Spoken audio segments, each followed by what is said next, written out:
menjelaskan tentang sholat Jumat. Jadi sholat Jumat diwajibkan bagi setiap kaum muslimin. Ingat ya, kemarin yang kita pelajari itu kewajiban melaksanakan sholat Jumat itu dibebankan kepada kaum muslimin, bukan muslimat. Adapun kalau seorang wanita ikut sholat Jumat tidak masalah ya, tapi tetap sholat zuhur. Nah, sekarang kita membahas tentang syarat-syarat wajib melaksanakan sholat Jumat. Kewajiban syarat-syarat wajib bagi orang untuk melaksanakan sholat Jumat. Maksudnya siapa saja orang yang wajib melaksanakan Jumat, kemudian syarat-syarat sahnya melaksanakan Jumat dan seterusnya. Ya, jadi fokus santri putra, fokus menyimak mengaji. Putri juga begitu. Meskipun tidak wajib bagi diri seorang putri, tapi tetap kita dianjurkan untuk mempelajarinya. Sebab seorang putri adalah calon seorang ibu. Nah, kalau jadi calon ibu, tentu nanti anaknya juga barangkali diberi rezeki anak yang saleh, mukmin, muslim, maksudnya laki-laki. Nah, ketika anaknya laki-laki, setidaknya kalau orang tuanya sudah pintar ilmu, tinggal diajarkan, kan begitu. Bismillahirrahmanirrahim. Wa syaraitu wujubil jum'ati sab'atu asya'a. Wa syara'it, syarat-syarat kewajiban melaksanakan sholat Jumat itu ada 7. Apa saja? Yang pertama, al-islamu, Islam. Maksudnya orang wajib melaksanakan sholat Jumat itu yang bagaimana kriterianya, begitu ya. Yang pertama adalah Islam. Jadi kalau Islam, Muslim, dia wajib melaksanakan sholat Jumat.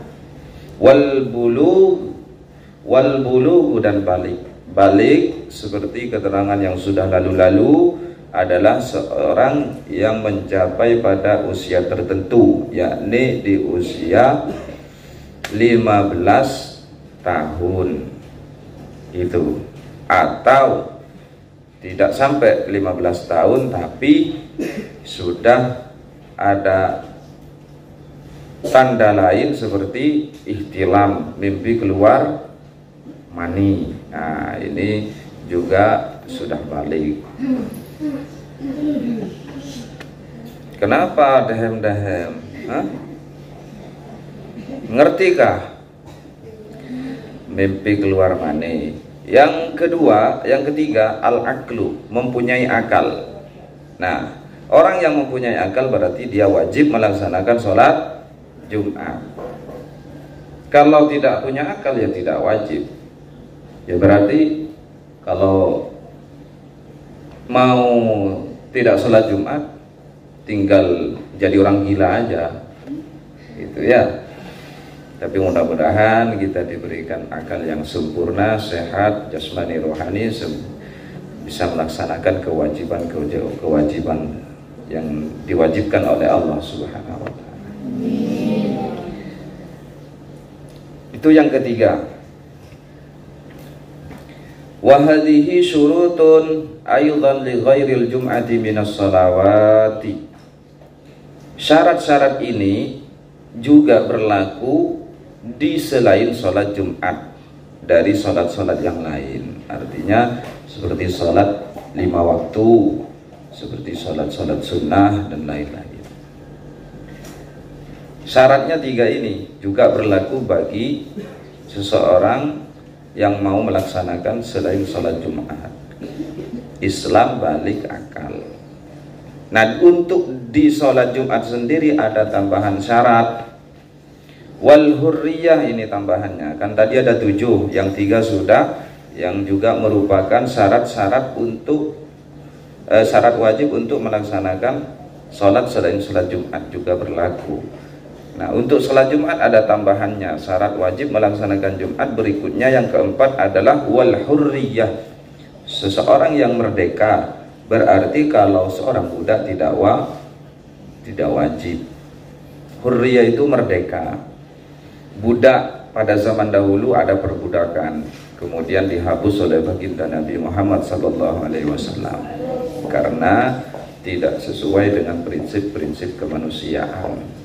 Dihapus perbudakan, hukum perbudakan ini dihapus.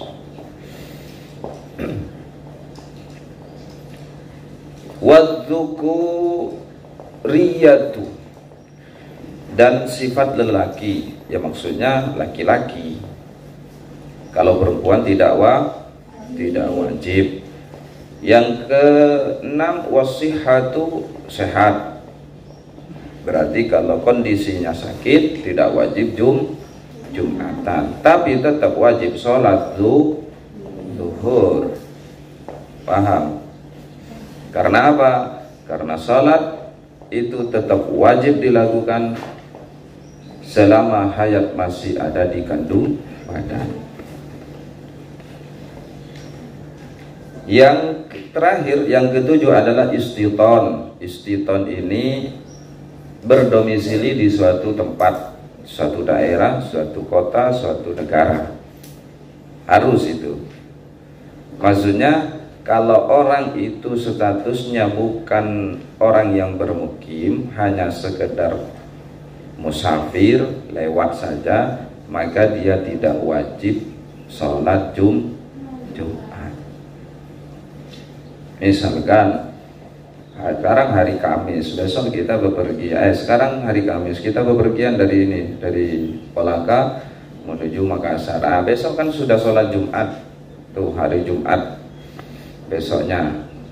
Ini kita berada di Makassar, kita tidak wajib sholat Jumat, tapi tetap wajib sholat zuhur. Kenapa tidak wajib sholat Jumat? Karena status saya ada di Makassar bukanlah orang yang istiton, orang yang berdomisili atau orang yang menetap di Makassar. Saya hanya mengadakan perjalanan ke Makassar sementara, kemudian akan kembali lagi ke Kolaka. Paham? Insya Allah paham ya. Sehingga fala tajibu al-jum'atu ala kafirin asliyin, maka tidak wajib sholat Jumat bagi orang yang statusnya kafir asli.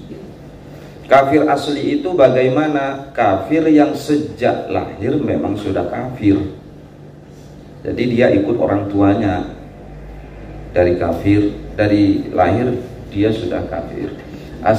Artinya bukan orang yang baru masuk ke agama non-muslim, bukan orang murtad, istilahnya begitu ya.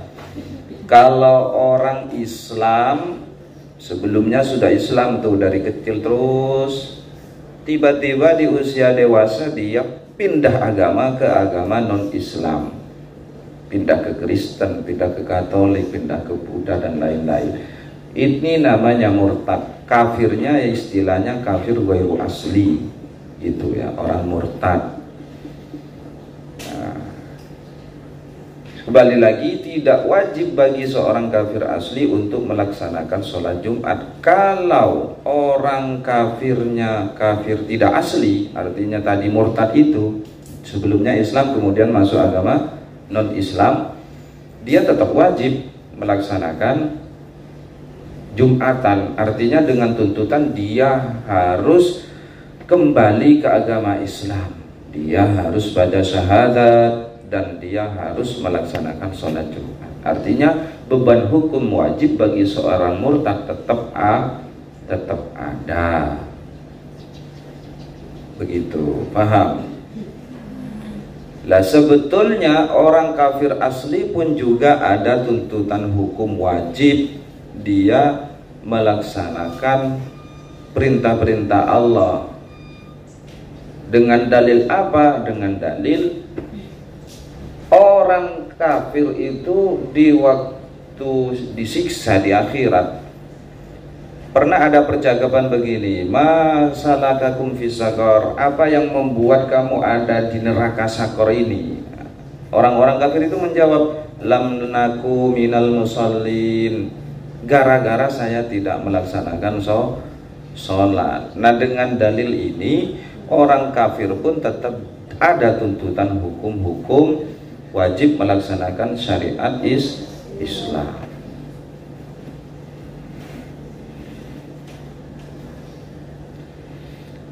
Kemudian wasabiyin, ini mafhum mukhalafah dari syarat-syarat wajib melaksanakan sholat Jumat tadi itu. Yang pertama kan apa?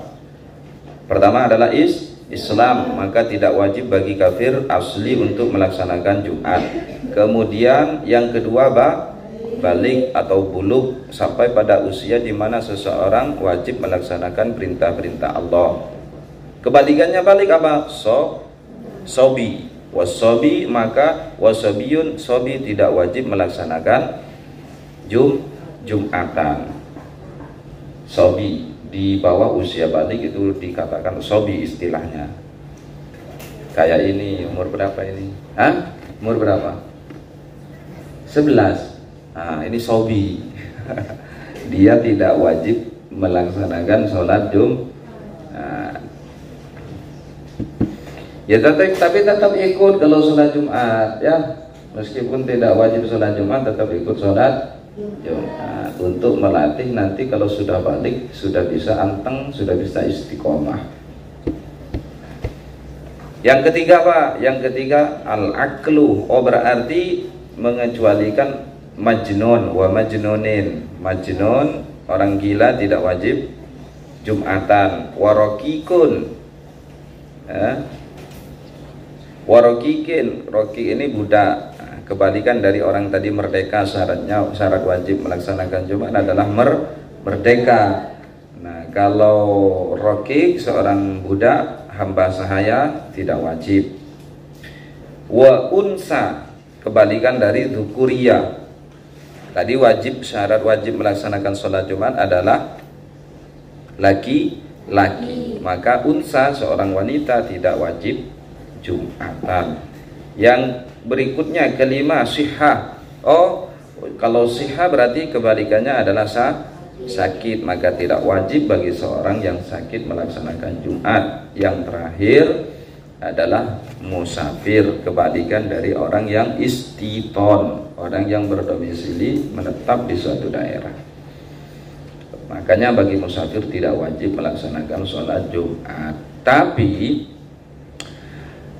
kebolehan tidak melaksanakan sholat Jumat bagi seorang musafir ini ada ketentuannya ya.